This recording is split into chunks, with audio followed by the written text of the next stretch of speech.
Breaking news, Eagles Nation. Things are heating up behind the scenes with the Philadelphia Eagles, and I've got some important updates that every true fan needs to hear. This team is locked in on getting back to the Super Bowl, but there are still a few issues within the roster that need to be addressed if we want to make that run at full strength. In just a moment, I'll tell you everything I've learned in the last few hours. But first, make sure you smash that like button. And do it only if you believe the Eagles are building the perfect roster to take us all the way to another ring. I believe in it 100%, and I want to see if you do too. So drop it in the comments. Go Birds! We're going to the Super Bowl. Now pay close attention, because what I'm about to share with you is big. Go Eagles! Howie Roseman did it again, and this time he didn't just stop at one move, not even two, but a full hat trick of trades in a single day. On Sunday, August 24th, as roster cutdown day loomed for all 32 NFL teams, the Eagles' general manager reminded everyone why he's considered one of the best in the business.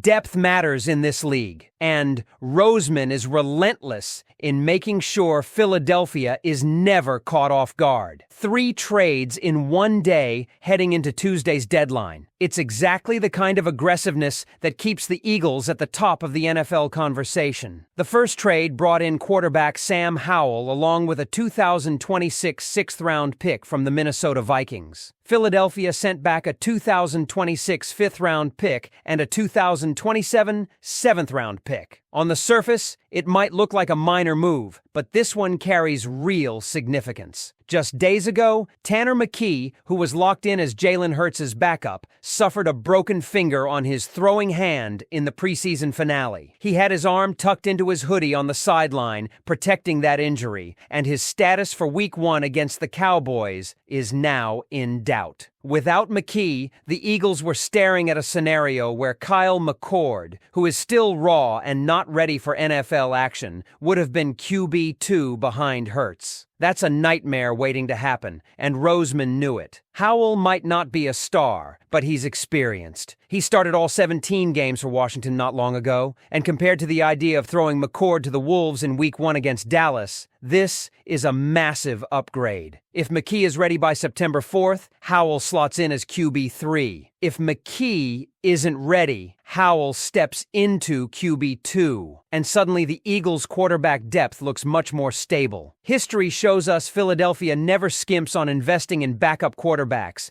Jeff Garcia, Nick Foles, Michael Vick, Gardner Minshew, the list goes on. This is a Jeffrey Lurie philosophy as much as it is a Howie Roseman trademark. The Eagles have always been willing to spend resources to protect themselves at the most important position in football. Then came trade number 2. The Eagles brought back a familiar face, swing tackle Fred Johnson. From the Jacksonville Jaguars in exchange for a 2026 seventh-round pick. This is another smart, low-cost, high-value move. Johnson left Philadelphia in free agency back in March, but Roseman found a way to bring him back without surrendering anything significant. The importance here can't be overstated. Johnson has proven he can step in and play quality football, whether at right tackle behind Lane Johnson or at left tackle behind Jordan Mailata. Last season, the Eagles went 5-1 in games he started, and he even shut down Trey Hendrickson in a key win over the Bengals. He's not a full-time starter, but he doesn't need to be. He's exactly the kind of reliable depth piece a contender needs in the trenches. This move also tells us something about the state of the offensive line depth. Kendall Lamb struggled badly in the preseason, getting bullied by second and third string defenders,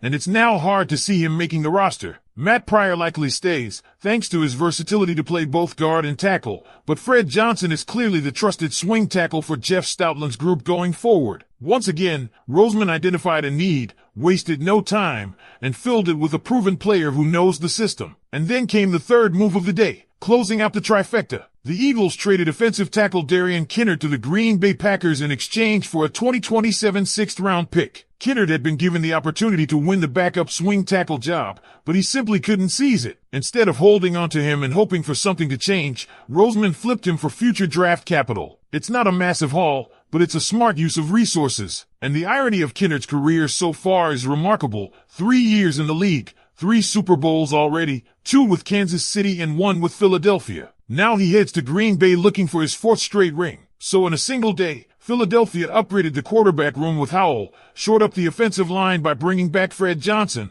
and moved on from a struggling backup while picking up a draft pick in return. None of these are blockbuster moves on their own, but taken together, they show a front office operating at the highest level. This is how you build depth, how you avoid being exposed when injuries inevitably strike, and how you maintain a Super Bowl caliber roster year after year. Roseman didn't give up anything of real value, just late-round picks spread across 2026 and 2027, years when the Eagles already have a stockpile of draft capital. He essentially upgraded his roster today while barely touching the war chest. It's not flashy, but it's championship team building in its purest form. Philadelphia is already loaded with top-end talent from 1 to 25, but what sets this roster apart is that commitment to strengthening positions 26 through 53. That's why the Eagles continue to be a powerhouse. The timing of these trades couldn't be more critical. With roster cutdown day approaching, teams are making tough decisions, and Howie Roseman is seizing opportunities before other GMs even know they exist. Every year, he finds ways to squeeze more value out of August than almost anyone else in the league. And with the opener against Dallas right around the corner, these moves ensure that Philadelphia won't be caught thin at the two spots that matter most,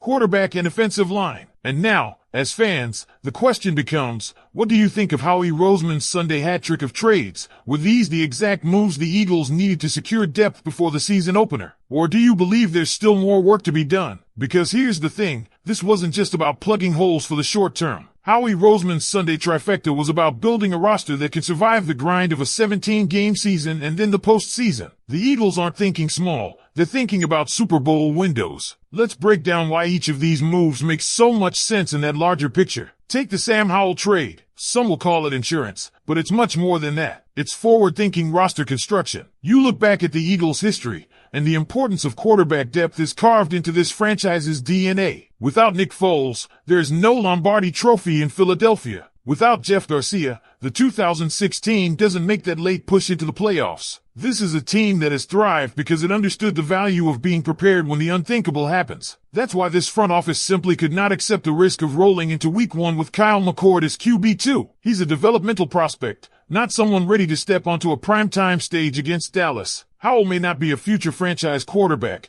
but he's steady, and sometimes that's all you need in a backup role. In fact, in some NFL circles, Howell is still considered a player who could be a low-end starter. That's a far cry from throwing a rookie into the fire. Now, Fred Johnson's return highlights something else about Roseman's approach. Familiarity matters. When you're competing for championships, every rep, every snap, every ounce of chemistry on the offensive line is critical. Johnson has been in the building, he knows Jeff Stoutland's system, and he's produced in meaningful spots before. There's no learning curve. He can step right in and give you stability. Think about how valuable that is if Lane Johnson tweaks something in the middle of a Thursday night game, or if Jordan Mailata misses a series. You don't want uncertainty at those positions. You want a guy who has already done the job for you. That's why this trade is bigger than it looks. It's about keeping the offensive line, the heartbeat of the Eagles' offense, as secure as possible.